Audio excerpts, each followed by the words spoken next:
If you've been on the internet long enough and you see speed and drifting, it's impossible to disassociate from the Eurobeat anthem. Deja vu, I just been in this place before. Higher on the street and I know it's my time to go. Going new and the searches of mystery. Standing on my feet, it's so hard when I try to be me. Whoa, deja vu. There's a lot of questions here. What even is a Eurobeat? Why is it always anime? And where did this meme come from? All that today on STEVEM. Support this man on Patreon if you want to see more, and share this video if you don't want this channel to die. It probably is dying, but just share it anyway. On with the show. If you're familiar with the Eurodance golden years, so somewhere in the mid-90s, I'm blue, you'll get the picture. And Eurobeat won't be too alien, but there are some differences. Eurobeat Prime states that it tends to have around 150 to 160 BPM. It's fast, it has these pulsing synths that are at the core of the song. You've got a very riff-based structure. The energy is full of positive vibes. There's not a hint of melancholy in sight. And of course, how could we forget about the nonsensical lyricism? You can have either a male or a female vocalist, but there is little to no rapping. How did this genre end up in solely Asian territories? So we have to start with Japan being the second biggest music market in the world. There is a term called big in Japan, you can look it up. It's its own stereotype. Let's just say this is more common than you think. At some point in the mid-80s, European dance music took the eye of the country, and slowly Eurobeat scene came into the picture. This genre was derived from Italio disco and high-energy music from that time period. It was never sung in its native tongue. Even if most performers were Italian and European, they were singing in English for a Japanese audience. Take that as you will. Though the genre really came into its own, commercially, when the owner and managing director of Avex, which was a small import record store at the time, decided to start releasing these compilation CDs, which he pitched to a then small-time artist known as Dave Rogers. As he states, Super Eurobeat music started silently, but then it exploded with all its excitement, becoming Japan's hottest import out of nowhere. And they see a pretty big boost in 1994 when the Avex label started re-releasing extended versions of the first 8 editions. And there was a couple raves too, it was a big time. 30 years later, Avex looms large over Japan as the biggest record label, owning pretty much all of Eurobeat. The Super Eurobeat series continued until about last year. Dance Dance Revolution and its boatload of variants were riddled with these songs. Konami went on to dedicate a whole machine to it. Para Para Paradise. Para Para being this one true way to dance to the Eurobeat styles.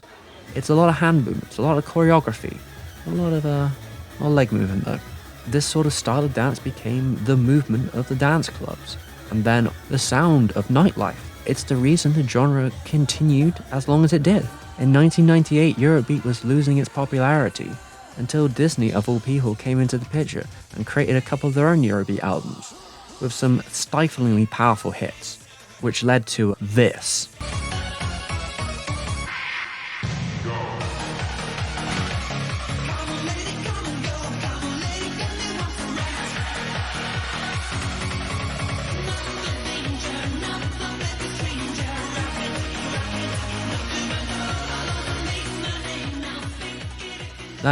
That might be the best thing I've ever seen in my life. This all created the third boom of Para Para. Super Eurobeat CDs began selling huge numbers again, and that just so coincided with the release of a certain anime called Initial D. This was a popular shonen manga that was inspired by the rise of illegal street racing during the 90s, especially in places like Gunma, where the series is based. As the racing was kept in the mountains away from the public, there was little complaints. No one lived out there. And as long as the racers don't cause a disturbance, the police will turn a blind eye. It's definitely more convenient for them. Real-life street racers would turn legend. Say for example, the Drift King, Keiichi Tsuchiya, whose own supposed escapades in an AE86 inspired the author to put it in the series. This man also went on to be the advisor for the show, so it's kind of a big deal when it comes to all this. Even has a couple cameos in the show. So now we're almost getting close to the memes.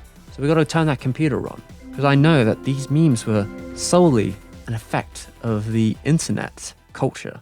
When Initial D came to the West originally, it was dubbed, which was pretty standard for the time, but where once stood Eurobeat, now the embers of nu metal, removing the show's iconic flair.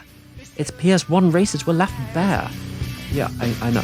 You can hear that? D, start your engines, drive with a vengeance, gasoline dreams with a true... Ooh, okay. I probably shouldn't listen to that too much, I'll get sentimental. Yeah, in my infinite wisdom as a child, this was the version I chose to watch, over the original. As I've gotten older, the sort of feeling that turned me off from the Eurobeat style at first has become its strength. I mean, listen to these things together. A match made in heaven. Say for example, Deja Vu, which was Dave Rogers' hit song, happened to appear in the second season. And look at that, like it has that instant meme power. That riff, the sensual moans that spin around your head. It's definitely peak camp European music, I'll say that much. The lightweight synths with the pulsing beat, the twinkling pianos, the undercurrent of guitar that follows up and builds an anticipation for that powerful hook, which is really the key to its comedic timing.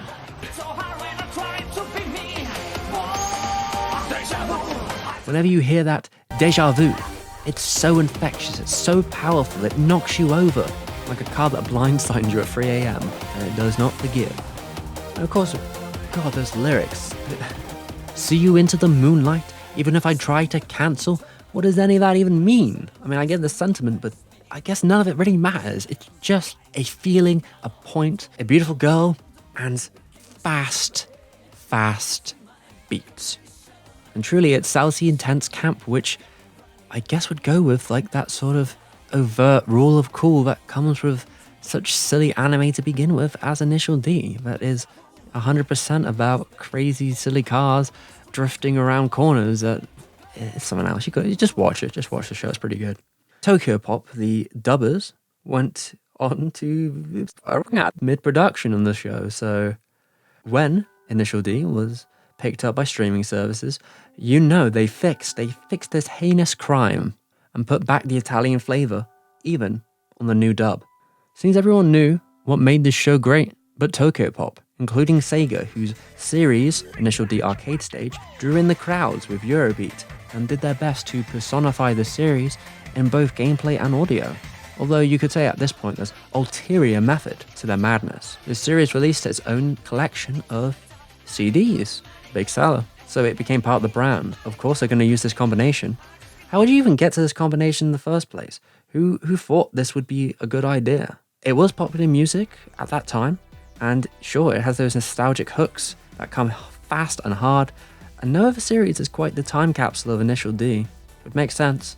Maybe street racers listened to that kind of music at the time, on their cassette tapes or CD players or whatever they were using. Or maybe someone put two and two together and realized fast BPM, electronic style, suited night drifting, especially when many of the songs are about cars themselves.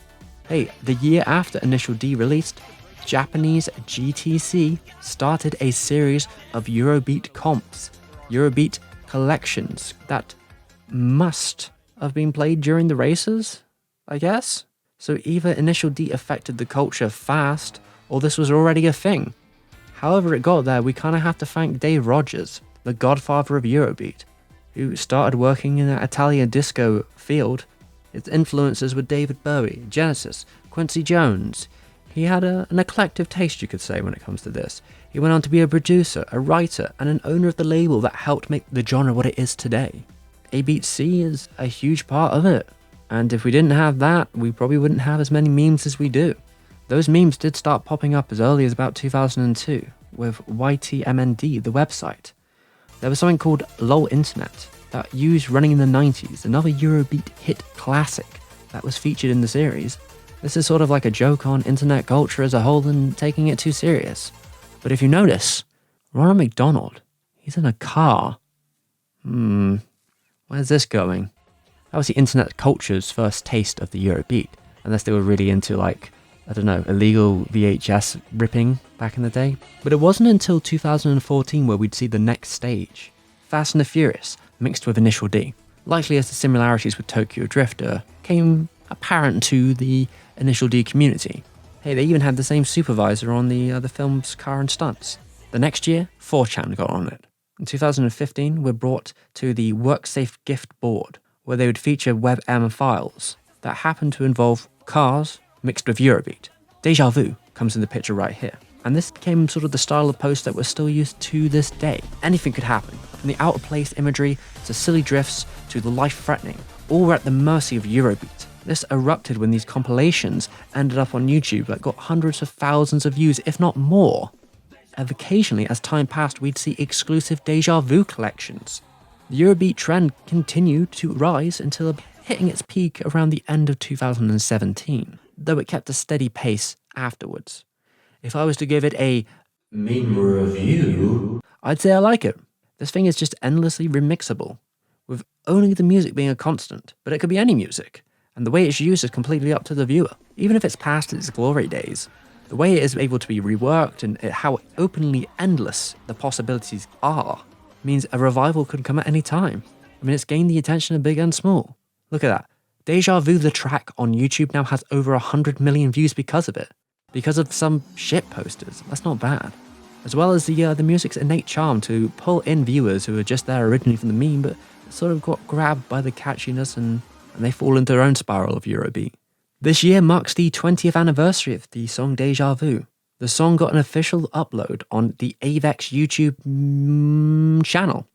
Moreover, Dave Rogers released an official music video with a new mix.